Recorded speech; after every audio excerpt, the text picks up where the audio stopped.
Dom, let's first of all speak up Willie Hutchinson, 6-0. I think he's a prospect that really excites you. The Hutch train, 20 years old, 6-0. He's from Scotland. Yeah, very good fighter, good amateur, world amateur champion.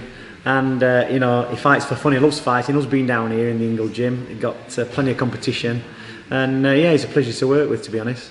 As you talk about the competition, what's it like from with Billy Joe and Liam Williams in here? Well, you know, you think, you know, he's had a couple of spars with Billy Joe, and you think there'd be a bit of respect there with Willie and Billy, you know, that Billy's his world champion. But, you know, unfortunately for Billy, you know, Willie comes to make a name for himself, and that's how it is. You can see that they're not intimidated, and Billy always knows he's in for an hard spar. He's done a lot of sparring with Willie. And, you know, fair play to Billy, he teaches Willie a few things, you know, little tricks he does, and you know, he brings him on. So there's no jealousy there. But he's a good kid. He's got plenty of ambition, and you know, you can see, you talk to Billy, and you can see Billy saying, you know, that reminds me of myself when I was 20 years old. You've got the world to conquer. So yeah, he's going to be a good journey with him.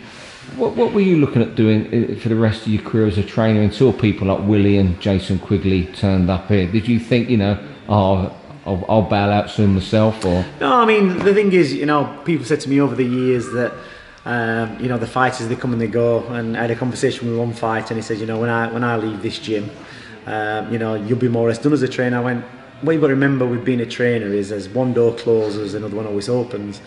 And, you know, that's the case, and it was refreshing when Willie walked through the door. You know, he's 20 years old. It takes, you know, it can take anywhere between 6 and 10 years to produce a good fighter, you know, to get them where they need to be. You know, Kell Brook turned pro at 18, became world champion at 28. That's 10 years. You look at the other fighters. Billy's, you know, a good amateur career, amateur for 4 or 5 years, became world champion. And you know, Willie Hutchinson will probably be my last project. He's 20 years old. You know, he's going to have a good long career. He's probably going to box for 10 or 12 years. By that time, you know, I'll be coming up for my pension, I think. But as long as I've got these kids coming through the door who are ambitious and willing to learn, and they're easy to train, you know, I can do this job forever and a day. It's a great job to have, you know, training. I love training myself, training fighters. And, you know, he's not hard work. He's keen to learn. He's been around, he's been with different trainers, he's been around the amateur scene. So, you know, I think he's happy here. You know, it's a good environment, he's away from home. And that's a lot for a young kid. At 20 years old, he's got a family back in Scotland. His mum and his dad, big family, likes to be around them. So every now and again, every couple of weeks, he'll go back there for a few days, and it works well. He's disciplined when he goes back home. He does the workouts I tell him to do, and I think we're going to see, you know, a lot from him in the future. It's going to be 1 or 2 years before he hits the big time, 22, 23, when he's properly matured. But you know, he's got a punch like a kick from a mule. He's got a good boxing brain, and yeah, he's just a pleasure to be around.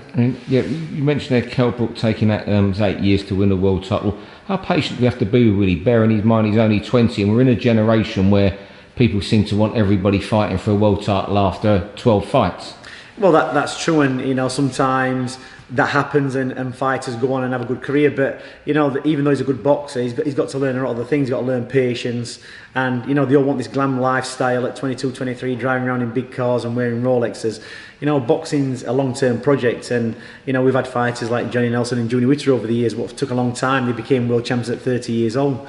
So you know, you learn from that, and it's, you know, you can't, no matter how good you think your fighter is, you can't be slinging them in at too early age when they're not experienced enough to deal with what's going to come after that. They might have an easy world title fight, or they might be lucky to fight for a vacated title, but what comes after that is where the hard work's going to be. So you know, he'll be good and ready in a few years' time, but in the meantime, it's a building process with him. He's got to be patient. It's not a quick turnaround in boxing. You know, for some people like the Mayweathers of this world and them type of fighters, yeah. And I think young fighters these days, they're on Instagram and social media, looking at all these fighters like, you know, look how short Adrian Broner's store shone. You know, for a period of time, he was you know, the best thing, but really he's not amounted to much since. He's like, you know, still trying to get his way back into the big time. So once you get there, look at Mayweather. Once he got there, he stayed at the top. And that's what you've got to look for fighters, you know, and sometimes when they're 20 years old and they're seeing other fighters making fortunes and living the high life, you know, they think they should be having that straight away, but it's a game of patience. You know, look at Liam Williams a couple of weeks back, at 26 years old, Mark Efron 27, I think, and great fight. You know, and it maybe came a bit too soon for Mark Efron, but Liam Williams has had 2 defeats. He's learned from that. He's changed his whole perspective on boxing, come to a different place away from where he lives, and turned himself around in just 1 fight. You know, Willie unbeaten at the minute, and we're going to keep him unbeaten. We're going to, you know, work on him, steer him through the danger years like 21, 22, 23. He's only a young lad, plenty of distractions. Luckily, he's settled. He's got a girlfriend. He's got a good family around him. We're all level-headed, and that plays a lot in boxing because you've got nobody, you know, whispering in his ear, he should be doing this and he should be doing that. You know, he's got good advice from everybody all around. He's got a good manager, Shelley Finkel. He's got a good promoter, Frank Warren. So it's just a case of getting him through to the point, you know, to the big fights. And I think when he does get that big fight, you know, he will become world champion in a few years' time, and he'll stay there for a very long time. Let's just touch on a couple more of your fighters. Liam Williams is someone you must have been pleased how quickly he's made progress with you, because you know he had those couple fights against Liam Smith that didn't go to plan, and now, you know, he's back now after winning the British title. Yeah, I mean, I think a lot of it, when I talk to Liam, it's like sometimes, you know, the biggest danger with fighters is letting them do what they want to do.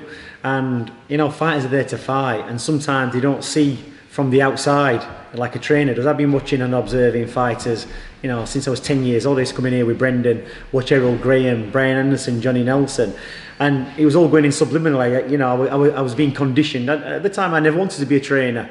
You know, but my dad used to bring me in. I'd swing off the bags like my kids do. I didn't want to be a boxer. I did a bit of boxing, hit the bags, but really I was learning the trade. He'd send me abroad with fighters, and, you know, to corner them, even though I didn't train them, but I knew how to do cuts, bandages, I knew how to give them the advice in the ring. And some of these kids were like 27 and 28 years old, and I was 18 at the time and 19, and I'd already been halfway around the world. So you learn that experience, and now when I look back over the last 10 years, it's all coming into play, all the things, all the advice. You can hear the voice in your head saying, oh, you do this and do that.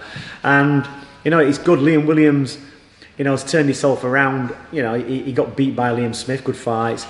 Maybe if he'd have won them fights, maybe his career would be over by now. I see Liam Williams has gone a different route, gone a different promoter, and trying to reinvent himself. But Liam Williams has stuck with the same promoter and reinvented himself with 1 fight. It was a fantastic performance.